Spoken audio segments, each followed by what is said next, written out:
Hoi jongens, ik ben Its. Ik ben Nieke. En Youth hebben bij de Night Chill React. En we gaan reageren op de top 10 kerstfeiten die niemand weet. Nee, behalve u straks. Wat wij. Dus dit wel. Let's go. Van gezelligheid, liefde en hopelijk heel Oh veel heerlijk, komt helemaal in de cadeautjes. kerstsfeer. Maar veel mensen weten eigenlijk veel minder van dit feest dan ervan bekend is. Oh, In de 2000 jaar dat het feest bestaat, Hey. zijn namelijk de nodige opmerkelijke dingen gebeurd. oh. Voordat we beginnen, geven we er vast één te goed. Nee, ik weet één ding, dat de Coca-Cola mascot wie vroeger de kerstman. Echt? Ja. Want wat blijkt nou? De kerstman, zoals wij die nu kennen, is helemaal niet zo lang geleden ontstaan. Oh. Maar in 1920. Hij is namelijk gewoon een marketingstunt van Coca-Cola geweest. Ah, ik ben Jenner! Ah, ik ben Jenner! Lekker box.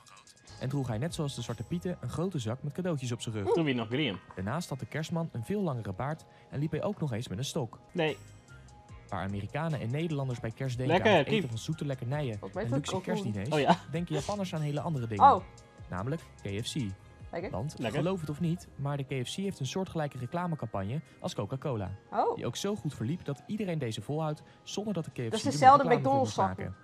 In Ja? Japan is het namelijk sinds 1970 voor vele gezinnen een vaste traditie geworden om als kerstdiner naar de KFC te gaan. In plaats van zelf met de Wat? hele familie Maar dingen dat is te hetzelfde bereiden. dat zo onder Dit in idee kwam tot december stand naar door McDonald's Jonas is Rocca, om die zakken te die de hebben. eigenaar was van de eerste KFC-vestiging in Japan. Ah. Vlak voor kerst kwam hij plotseling met een idee om een special Christmas bucket te verkopen.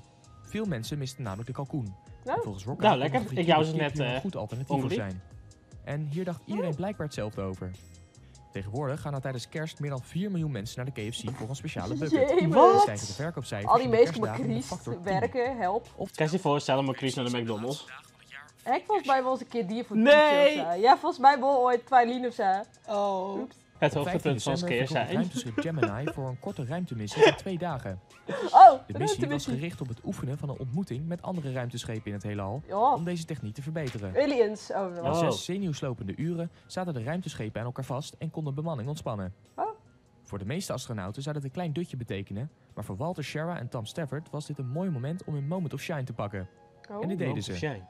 Walter had namelijk een mondharmonica meegenomen met als doel om het eerste lied ooit in de ruimte te spelen.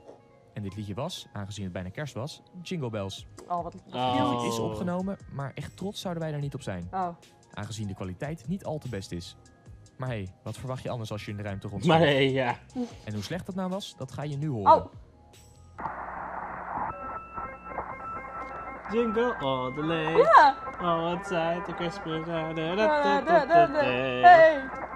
Ja. Het klinkt net heel zuur. Maar ik herken het wel. Ja. Als de kerstdagen naderen, halen vele Nederlanders een kerstboom in huis. Enkele En die dagen zit na erop. kerst worden er in Nederland zo'n Of jou 2 miljoen december. sparren of Noordmannen gehaald, Oeh, die vervolgens versierd worden met kerstballen en lichtjes en in de woonkamer komen te staan. Dit ziet er allemaal erg gezellig en knus uit. Maar een boom kan nou eenmaal niet voor altijd in je huis blijven Nee. staan. En Nee. dus Wel doen de een meeste netboom. mensen deze rond oud en nieuw weer de deur uit. Vanaf Oh. dit moment zijn er 2 bekende opties. Of de kerstboom wordt opgehaald door kinderen die zo'n extra centje kunnen verdienen. Of de boom wordt gebruikt voor een vreugdevuur tijdens oud en nieuw. Een Iets vreugde. wat eigenlijk niet mag, maar toch overal gedaan wordt. Mag niet, maar... Maar in sommige landen verdwijnen al deze Ah. kerstbomen in de dierentuin. Aapje. Want geloof het of niet, maar deze bomen zijn een uitermate geschikte bron van voedsel. Oh. Nu is het wel de vraag dat of is de dieren hier zo blij mee moeten zijn. Nou, Ja, Aangezien als ze je de komende tegen... maand alleen Oh. ik maar weet van mijn kerstbomen been, vind ik kunnen iets. Nou, Dit nou, Het ziet er wel in leuk uit Akersoe. en het is Ja. ook nog eens erg Oh. duurzaam. Dus je bij de deur, jere. Ja, alsjeblieft. Worden gevierd erg verschillend zijn is onderhand wel bekend. Maar sommige landen wijken wel heel erg af van het originele concept van kerst. Die mooie, gezellige, liefdevolle avonden waar wij aan denken zijn namelijk nog relatief nieuw. Want vroeger was het ook een traditie om met de hele familie bij elkaar te komen, maar in plaats van mooie, gezellige kerstverhalen werden er vroeger de engste spookverhalen verteld. Spooky. Het hoofdverhaal van de avond werd voorgedragen door opa en vervolgens mag de rest van de familie, als zij dit ook willen, hun verhaal voeren. Ja, opa mooi eerst. Zo'n Die verhaal mooi stelt is. echter meer voor dan het gemiddelde Sinterklaasgedicht. Straks bezit opa dat Grootvaders deden Dat er is nog wel weken een en beetje soms sad. zelfs maanden over om een goed verhaal te bedenken die de familie de schrik van hun leven moest bezorgen. De traditie is afkomstig uit het Victoriaans tijdperk, maar wordt bijna alleen nog maar in Groot-Brittannië gevierd. En jij? Wist je het al of vier je toevallig? Laat het weten in de reacties. Nou, want wij ik zijn vind je erg net benieuwd. Gays verhalen, maar Chris, nee. Nee, kijk net. Jingle Bells heeft geluk, Oh. want het liedje staat niet 1, maar 2 keer in dit lijstje. Oh, wat? Want naast het feit dat Jingle Bells het eerste lied was dat in de ruimte werd afgespeeld, zijn er nog meer bijzondere dingen aan het lied. Want dit o zo vrolijke kerstlied is eigenlijk helemaal geen kerstlied. Jingle Bells, oorspronkelijk getiteld One Horse Open Sleigh, werd geschreven in 1857 door de Amerikaan James Pierpont voor Thanksgiving feest in de kerk. Liedje bij de 150 jaar oud. Thanksgiving is een feest in Amerika dat op de 4e donderdag van november wordt gevierd. De volgende dag gaan bijna alle Amerikanen de stad in om kerstinkopen te doen. Black Wat Friday. ook wel Black Friday wordt genoemd. En inmiddels ook hier wordt gevierd. Maar de reden dat Jingle Bells met kerst wordt gezongen heeft hier natuurlijk niet mee te maken. Wat De is het enige dan? reden is dat iedereen het lied gewoon heel erg leuk vindt. Oh. Nadat Oh. Jingle Bells was uitgebracht, bleef de Wauw. weken na Thanksgiving nog steeds Ik dacht, er komt een hele historie. Nope. door iedereen wereldwijd aan het kerstfeest wordt gelinkt. In de kerstdagen zijn er over het algemeen 3 soorten mensen. Die met een kerstboom, de mensen zonder kerstboom en de mensen die duurzaam willen zijn en dus een kunstboom hebben.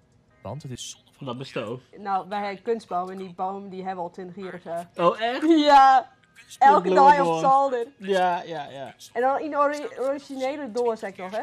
Geweldig. In de En hoest gulden zie je nooit toch op te rommen. Nee. maar om de boom als duurzaam te zien zou En je ik moet minimaal nep sneeuwen. 20 jaar lang moeten Nee, het is houden. gewoon een En green dat is iets beam. wat velen niet lukt. Gewoon dat. Het is Daarom gewoon echt een raden we je green aan om beam. gewoon een echte En boom dus te kopen. in de Ze zien originele er een doos stuk van mooier 20 uit green was, en daar zit hij ruiken ook dan nog in. eens lekkerder. Zit nog een golden Een pries win-win op? situatie Gewoon dus. dit. Ja. Op de tweede plek staat nog een kerstlied. Oh. En deze keer geen Jingle Bells, maar Wonderful Christmas Time van Paul McCartney. Het lied is een van de bekendste kerstliederen en als je wel eens muziek luistert op de Hoe biedt hij radio, ook alweer? is er werkelijk geen ontkomen meer aan. Het lied wordt dus miljoenen malen per jaar gedraaid, maar voor elke keer dat het lied wordt afgespeeld ontvangt de zanger Paul McCartney een kleine vergoeding. Wauw. En als je liedje miljoenen keren wordt gedraaid, dan tikt dit lekker aan. Ja. McCartney echt verdient goed. namelijk per jaar $500.000 Wij komen bij puur Christus. aan Vorige dit jaar ben ik liedje. Sinterklaas, namelijk. Zijn lied wordt Zij. trouwens door vele mensen Ja. bestempeld als Zij het het irritantste kerstlied ter Soundsoort wereld. Guild. Maar dat veske. Moet je nagaan hoeveel er wel niet met All I Want For Christmas wordt verdiend. Christmas is you. In sommige delen van de wereld draait kerst dus niet alleen om de gezelligheid en een lekker kerstdiner met de familie. Oh, Maar gelukkig in het grootste deel van de wereld wel. gelukkig. Amerika is hier de beste in. Ze kopen procentueel gezien de meeste bomen, zijn 30 dagen Cadeautjes. bezig met de Maar voorbereiding van Amerika die kerst had dan en echt kopen wel bij verre na 20.000 de cadeautjes meeste onder de cadeautjes. I weer. know. Ja. En omdat er dan zoveel cadeaus worden Plezier. verkocht, proberen winkels zoveel mogelijk van het succes mee te pikken. Oh zijn my my best. Met god. kortingen tot wel 50%. Hoe Voor ken veel dit? producten geldt 2 halen, 1 betalen. Maar snijden is gewoon pakken, Gewoon hup, pak. hup, hup. En Complete reclamebudget uit in deze dagen, om er zeker van te zijn dat ze een maximale omzet behalen. Ik die helemaal vrouw zeker. daarachter in de Ja. door lekker Onderzoek is rustig. namelijk Die gebleken denkt, nou, dat ik pak het 70% laatste, van de man. jaaromzet wordt gedraaid in deze drukke kerstdagen.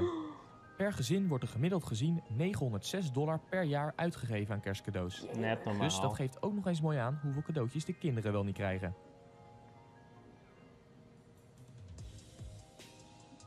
Bedankt voor het kijken van deze video. En we wensen iedereen een hele fijne kerst. Dankjewel. Voor de Jullie mensen die ook. op wintersport gaan. Wie een Oh, video. Oh, voor video. toeristen Oh, En voor de mensen die oh. thuis blijven. Jullie hebben geluk. Want we blijven de hele vakantie Ik zei het voor uploaden. Christmas. En wie weet Oh. verschijnt er zelfs wel een extra video.